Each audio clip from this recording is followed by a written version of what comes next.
ઓમ નમઃ શિવાય. અધ્યાય 18 નારદની કપટ ઝાડ.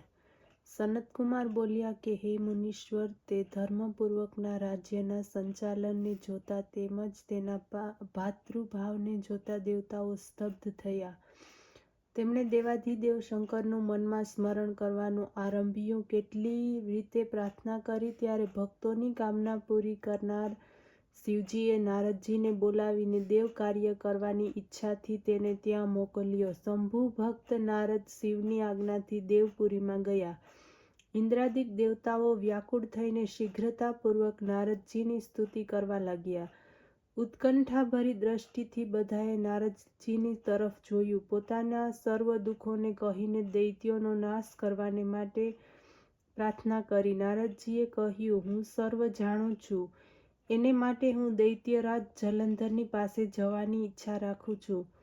આમ કહેતા નારદજી દેવતાઓને આશ્વાસન આપી જલંધરની સભામાં આવ્યા. જલંધરે નારદજીના ચરણોની પૂજા કરી.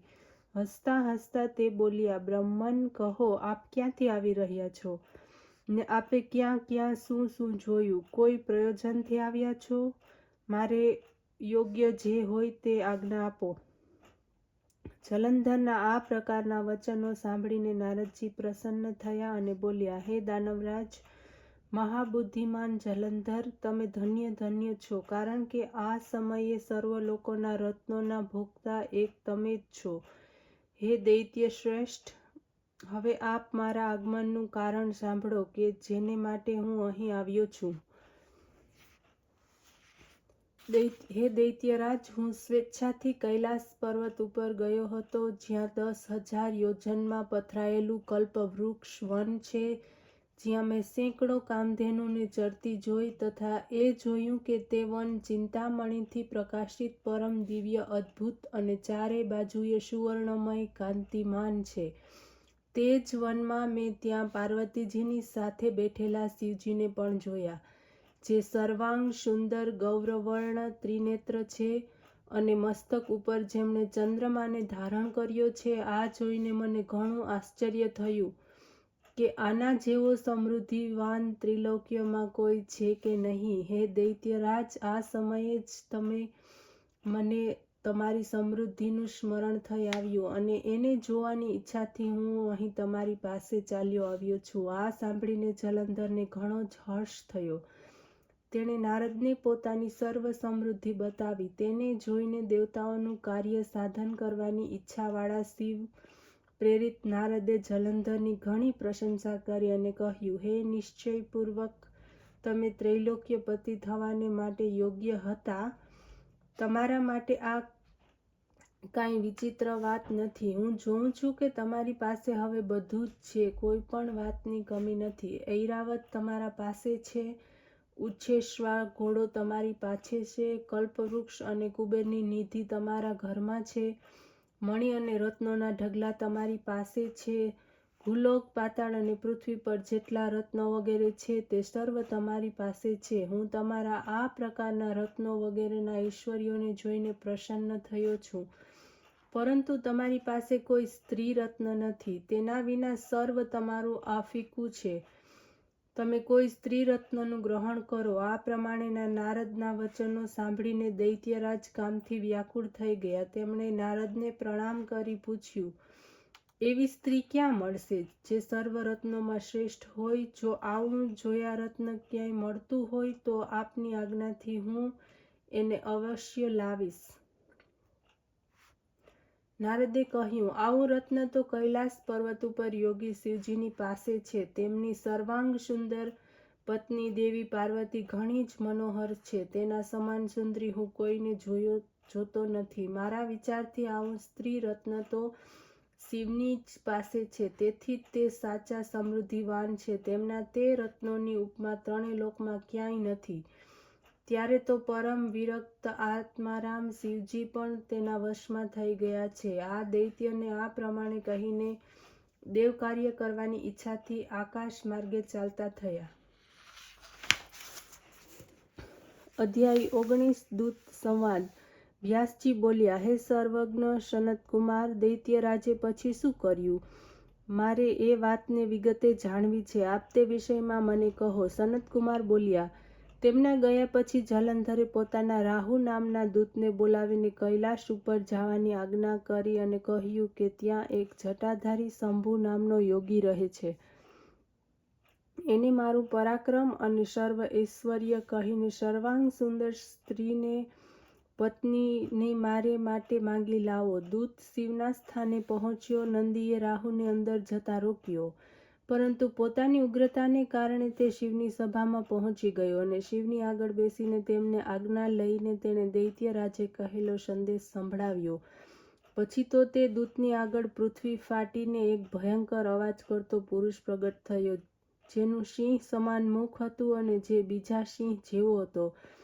તે દોડીને રાહુને ખાવાને માટે ચાલ્યો. રાહુ મહાપ્રયત્નને ત્યાંથી ભાગ્યો, પરંતુ તે પુરુષે તેને પકડી લીધો. એને શિવજીનું સ્મરણ લીધું અને પોતાના રક્ષણની માંગણી કરી. શિવે તે પુરુષને રાહુને છોડી મૂકવા માટે કહ્યું, પરંતુ તેણે કહ્યું કે મને ઘણી જ ભૂખ લાગી છે, હું શું ખાઈશ? મહેશ્વરે કહ્યું કે જો તને ભૂખ લાગી હોય તો તું તારા જ હાથ પગનું ભક્ષણ કરીને તૃપ્ત થા. શિવની આજ્ઞાથી તે પુરુષ તરત જ પોતાના હાથ પગનું ભક્ષણ કરી ગયો. હવે માત્ર તેનું માથું જ બાકી રહ્યું. ત્યારે એનું આવું કૃત્ય જોઈને શિવ પ્રસન્ન થયા. તેને પોતાની આજ્ઞાના પાલન જાણીને પોતાનો પરમ ગણ બનાવી લીધો અને કહ્યું કે મારી પૂજા વખતે તારી પણ પૂજા થશે. જે લોકો તારી પૂજા નહીં કરે તેઓ મારી પૂજાનું ફળ પ્રાપ્ત કરશે નહીં. શિવજીની પાસે આ પ્રમાણેના વરદાન પ્રાપ્ત કરીને એ પુરુષને ઘણી પ્રસન્નતા થઈ. તે દિવસથી તે શિવના દ્વારે સ્વકીર્તિમુખ નામનો ગણ થઈને રહેવા લાગ્યો. અધ્યાય 20 શિવગણોનું યુદ્ધ. વ્યાસે કહ્યું, હે સનતકુમાર, તમે તો પરમ પાવન મહાપ્રભુ શંકરની અદ્ભુત કથા સંભળાવી. કૃપા કરીને કહો કે તે સમયે રાહુ તેને છોડીને ક્યાં ગયો? સૂતે કહ્યું. જ્યારે અમિત ને તેજવાળા વ્યાસે તે મહામુનિને આ પ્રમાણે પૂછ્યું તો સનતકુમાર કહેવા લાગ્યા કે તેમનાથી છૂટ્યા પછી તે રાહુ નામથી પ્રસિદ્ધ થયો અને પોતાનો નવો જન્મ પ્રાપ્ત કરીને પોતાને તેણે ધન્ય માન્યો તથા તે ધીરે ધીરે જલંધરની પાસે ગયા. ત્યાં જઈને તેને શિવજીની સર્વશ્રેષ્ઠાઓ કહી સંભળાવી. તે સાંભળીને દૈત્યરાજને ઘણો જ ક્રોધ આવ્યો. તેણે દૈત્યોની સેનાને સજ્જ કરવાને માટે આજ્ઞા આપી. કાલનેમી, શંભુ, નિશંભુ વગેરે સર્વ દૈત્યો તૈયાર થવા લાગ્યા. એકથી એક મહાબલી દૈત્ય કરોડોની સંખ્યામાં નીકળીને યુદ્ધને માટે તૈયાર થયા. મહાપ્રતાપી સિંધુપુત્ર શિવની સાથે યુદ્ધ કરવાને માટે નીકળ્યો. એના આગળ મહર્ષિ શુક્રાચાર્ય અને છિન્ન મસ્તક રાહુ હતો. તે જ સમયે જલંધરનો મુકુટ મણિ ખસીને નીચે પડ્યો. આકાશમાં મેઘ છવાઈ ગયો. ઘણા અપશુકનો થવા લાગ્યા. આ બાજુ ઇન્દ્રાદિક સર્વ દેવતાઓએ એકત્ર થઈને કૈલાશ ઉપર શિવની પાછે પહોંચ્યા. સર્વ વૃત્તાંત કહ્યો અને એ પણ કહ્યું કે આપે જલંધરની સાથે યુદ્ધ કરવાને માટે વિષ્ણુને મોકલ્યા હતા. તેઓ તો તેમના વશવર્તી બની ગયા છે. તેઓ લક્ષ્મી સાથે જલંધરના ઘરમાં જ નિવાસ કરે છે. હવે દેવતાઓને પણ ત્યાં રહેવું પડે છે. અમે તો તમારી આગળ ચોરી છુપીથી આવ્યા છીએ. હવે તે બળવાન સાગરપુત્ર આપની સાથે યુદ્ધ કરવાને માટે આવી રહ્યો છે. તેથી આપ તેને મારીને અમારા સર્વનું રક્ષણ કરો. દેવતાઓની પાસેથી આ સાંભળીને શંકરે વિષ્ણુને બોલાવ્યા. વિષ્ણુ તરત જ હાજર થયા. ત્યારે શિવે વિષ્ણુને પૂછ્યું કે હે ઋષિકેશ, યુદ્ધમાં આપે જલંધરનો સંહાર કેમ ન કર્યો અને વૈકુંઠ છોડીને આપ તેના ઘરમાં કેવી રીતે ગયા? આ સાંભળતા જ વિષ્ણુએ હાથ જોડીને નમ્રતાપૂર્વક ભગવાન શંકરને કહ્યું કે એ આપનો અંશી તથા લક્ષ્મીનો ભાઈ હોવાને કારણે જ મેં તેને માર્યો નથી. તે ઘણો જ વીર છે, દેવતાઓથી અજય છે. હું સાચું કહું છું કે તેને કોઈ મારી શકશે નહીં. આ વાત ઉપર મુગ્ધ થઈને મેં એના ઘરમાં સ્વયં નિવાસ કરવાને માટે વરદાન આપ્યું.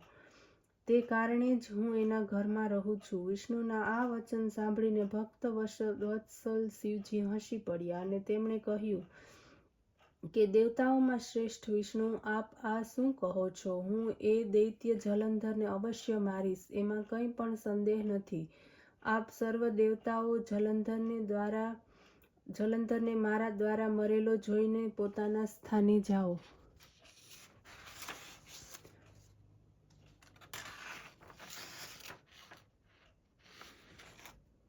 જ્યારે ભગવાન શિવજીએ આ પ્રમાણે કહ્યું ત્યારે સર્વ દેવતાઓ સંદેહ રહિત થઈ ગયા. આ જ સમયે જલંધર પોતાની વિશાળ સેના પર્વતની નજીકમાં લાવીને કૈલાસને ઘેરીને સિંહનાદ કરવા લાગ્યો. દૈત્યોના નાદ અને કોલાહલથી શિવજી ગુસ્સે થયા. તેમના પોતાના નંદી આદિ ગણોને એની સાથે યુદ્ધ કરવાનો આદેશ આપ્યો. કૈલાસની નજીક ભીષણ સંગ્રામ થયો. દૈત્યો અનેક પ્રકારના અસ્ત્ર શસ્ત્ર વસાવવા લાગ્યા. ભેરી, મૃગંદ, શંખ અને વીર તથા હાથી, ઘોડા અને રથોના શબ્દોથી મુખરિત પૃથ્વી કંપવા લાગી. યુદ્ધમાં કપાઈને મરેલા હાથી, ઘોડા, પાયદળ, સિપાહીઓના ઢગલા થવા માંડ્યા. રક્ત માંસનો કીચડ થયો. દૈત્યો અને આચાર્ય શુક્રાચાર્ય પોતાની અમૃત સંજીવની વિદ્યાથી સર્વને જીવાડવા લાગ્યા. આ જોઈને શિવજીના ગણ વ્યાકુળ થયા અને જઈને શુક્રાચાર્યને સર્વ વાતો સંભળાવી. ભગવાન રુદ્રના ક્રોધથી કોઈ સીમા ન રહી. તે પોતાના ભયંકર રૂપથી દિશાઓને પ્રજ્વલિત કરવા લાગ્યા. તે સમયે તેમના મુખથી ભયંકર કૃત્યાર્થી ઉત્પન્ન થઈ, જેની બંને ભુજા તાલવૃક્ષના જેવી હતી. તે યુદ્ધભૂમિમાં જઈ સર્વ અસુરોનું શ્રવણ કરવા લાગી.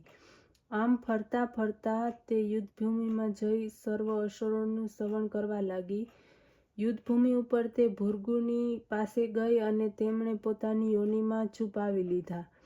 પછી પોતે પણ અંતર્ધ્યાન થઈ ગયા. શુક્રાચાર્યના આમ ચાલ્યા જવાથી દૈત્યોનું મુખ મલિન થઈ ગયું અને તે યુદ્ધભૂમિ છોડીને ભાગ્યા. આ પછી તેમના શુંભ, નિશુંભ, કાલનેમી વગેરે સેનાપતિઓએ પોતાના ભાગતા વીરોને રોક્યા. શિવગણો ઉપર કઠિન પ્રહાર કરવાનો પ્રારંભ કર્યો અને એવા જ શિવના નંદી વગેરે વીરગણોએ પણ, જેમાં ગણેશ અને સ્વામી કાર્તિકેય પણ હતા, પોતાના ગણોને રોકીને દૈત્યોની સાથે ભીષણ યુદ્ધનો આરંભ કર્યો. અધ્યાય 21 દ્વંદ્વ યુદ્ધ. સનતકુમાર કહેવા લાગ્યા, આ સમયે શિવજીના ગણ પ્રબળ હતા અને તેમણે જલંધરના શુંભ, નિશુંભ, મહાસુર, કાલનેમી વગેરેને પરાસ્ત કર્યા હતા. આ જોઈને સાગરપુત્ર જલંધર લાંબી ધજાવાળા વિશાળ રથમાં બેસી યુદ્ધભૂમિમાં આવ્યો. ઘોર ગર્જના કરવા લાગ્યો. આ બાજુ જય, શીલ, શંકરના ગણ પણ યુદ્ધમાં તત્પર થઈને ગર્જના કરવા લાગ્યા. આ રીતે બંને સેનાઓના હાથી, ઘોડા, રથ, શંખ, ભેરી તથા બંને બાજુના વીરોના સિંહનાદથી ભૂમિ વ્યાપ્ત થઈ ગઈ. પછી જલંધરે બાણવર્ષા કરીને પૃથ્વી આકાશને વ્યાપ્ત કરી દીધું અને નંદીને 5, ગણેશને 5 તથા વીરભદ્રને એકી સાથે 20 બાણ મારીને તેના શરીરને વીંધી નાખ્યું. મેઘ સમાન ગર્જના કરવા લાગ્યો. આ જોઈને રુદ્ર પુત્ર કાર્તિકેય પણ દૈત્ય જલંધર ઉપર પોતાની શક્તિનો પ્રહાર કર્યો. ઘોર ગર્જના કરી, જેના આઘાતથી તે પૃથ્વી ઉપર પડી ગયો. પરંતુ તે પાછો ઉઠીને ઊભો થયો. ક્રોધે ભરાયેલા તેણે કાર્તિકેય ઉપર પોતાની ગદાનો પ્રહાર કર્યો. બ્રહ્માના વરદાનની સફળતા માટે શંકર પુત્ર કાર્તિકેય પૃથ્વી ઉપર સૂઈ ગયા.